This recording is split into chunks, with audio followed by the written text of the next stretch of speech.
1회 물질의 특성에 관한 문제풀이를 시작하도록 하겠습니다. 자, 1번. 다음은 우리 주변에서 볼 수 있는 물질들이다. 이 물질들을 순물질과 혼합물로 옳게 분류한 것은 그랬습니다. 자, 순물질은 물질의 성질을 한 가지씩만 가지고 있는 것들, 혼합물은 여러 개의 성질이 섞여 있는 것들을 이야기합니다. 예를 들어서 물하고 소금은 순물질이지만 소금물은 혼합물이죠. 자, 그러면 여기에서 잘 찾아보시면 순물질과 혼합물을 쉽게 아실 수 있어요. 자, 몇 번이 답일까요? 3번이 답이 될 수 있습니다. 자, 2번. 물질의 특성과 관계 있는 것을 보기에서 모두 고른 것은? 자, 물질의 특성이라고 하는 것은 우선 저희가 제일 먼저 배웠던 건 겉보기 성질도 물질의 특성이 될 수 있고요.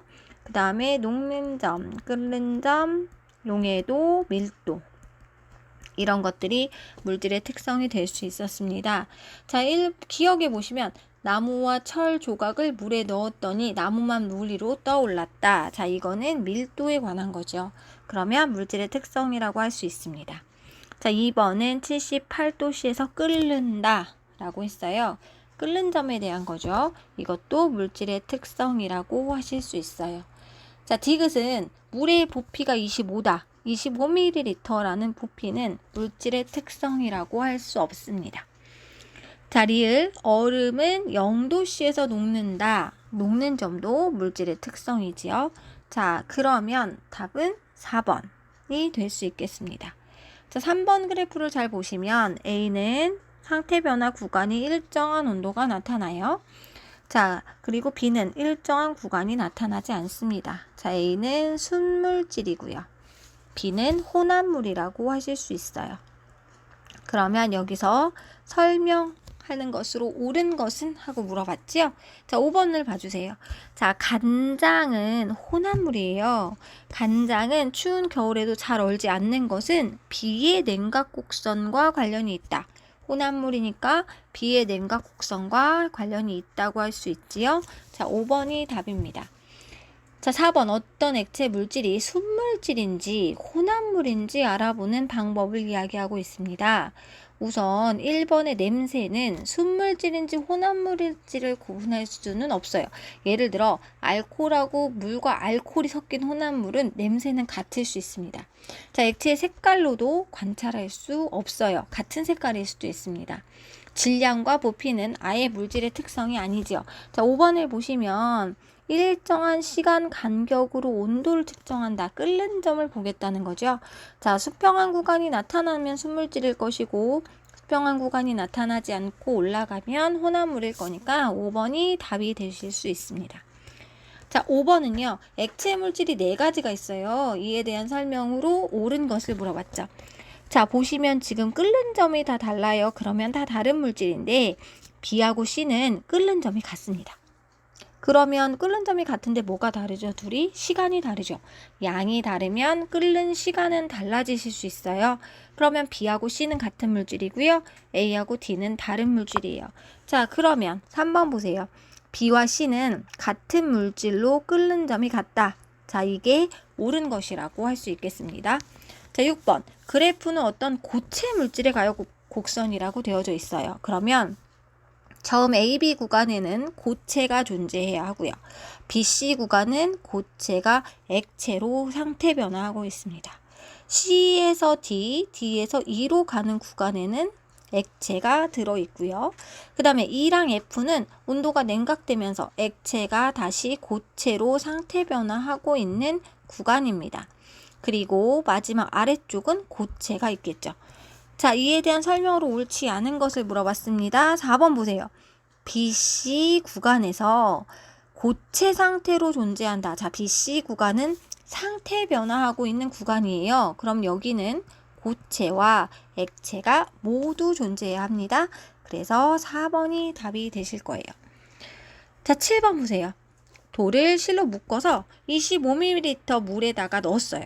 그랬더니 전체 부피가 50이 됐죠.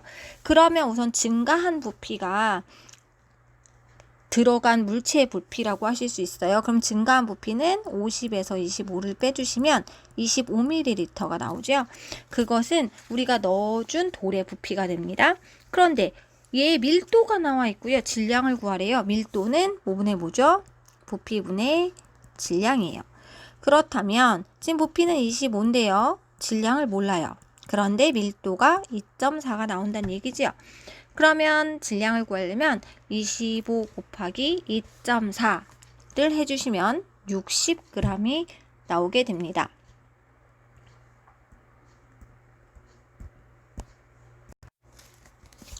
자, 8번. 그림은 금속 A의 질량과 부피를 측정한 결과이다 라고 했습니다. 그러면 지금 여기서 질량과 부피를 보시고 밀도 값을 계산을 하시면 되는데요. 우선 질량은 저울 위에 있는 아이들을 다 더해 주시면 돼요. 그러면 여기가 134g이 나오게 됩니다.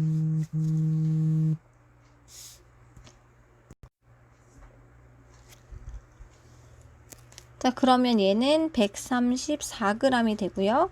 그 다음에 이제 부피는 처음 부피에서 나중에 증가한 부피에서 처음 부피를 빼주시면 되는데, 처음 부피가 20이고요. 이 눈금을 잘 읽어보시면 나중에 증가한 부피가 35. 그러니까 35에서 20을 빼면 증가한 부피가 15ml가 나오게 됩니다. 그럼 밀도는 부피분의 질량값을 가지니까 15분의 134g을 해주시면 되겠죠. 그러면 밀도는 8.9g/ml가 나오게 됩니다. 자, 9번. 밀도로 설명할 수 없는 현상은 그랬어요. 자, 밀도는 부피분의 질량, 어떤 물체의 빽빽하기를 나타내는 거예요. 자, 근데 1번을 보세요. 사이다 병 마개를 열면 거품이 나온다 라고 했어요. 자, 이 거품은 왜 나오는 걸까요? 자, 용해도죠, 용해도. 기체는 압력이 작아지면 용해도가 낮아져서 그 사이다 안에 있던 기체가 빠져나갑니다. 이것은 용해도에 대한 설명이지 밀도에 대한 현상이라고 볼 수 없어요. 그래서 1번이 답이 됩니다. 자, 10번은 옳은 것을 물어봤어요. 이런 문제가 나오면 모든 아이들의 밀도를 다 계산을 해주셔야 해요. 자, 지금 A 같은 경우에는 부피가 20이고 그 다음에 질량이 30이에요. 그럼 계산을 하면 밀도 값이 1.5가 나오죠. 자, B는 부피가 10이고 질량이 10이에요. 밀도가 1이 나옵니다. C는 부피가 30, 질량이 10, 밀도는 3분의 1이 나오고요. 자, D는 부피가 30, 질량이 30, 밀도가 1이 나와요. 그러면 우리가 알 수 있는 건 B와 D는 같은 물질입니다. 자, 우선은 옳은 걸 고르는데 1번에 답이 있어요. A는 물에 넣으면 가라앉는다. 어떻게 알아요? 물의 밀도가 1이거든요. 그러면 1.5인 A는 물 밑에 넣으면 가라앉을 수밖에 없어요. 1번이 답이 될 겁니다. 자, 11번은 용해도 문제죠. 자, 물의 양이 100g인 C 용액을 포화 용액으로 만들기 위해서 라고 했습니다. 자, 지금 포화 용액으로 만들 수 있는 방법은 두 가지가 있는데요. 우선 C를 A만큼으로 온도를 낮춰주거나, 자, C에서 B만큼의 용지를 더 넣어주는 겁니다. 자, 기억에 30도씨로, 여기가 30도죠? A 낮추면 A는 포화 용액이 된다. 맞는 얘기예요. 그런데 니에는 왜 틀렸느냐?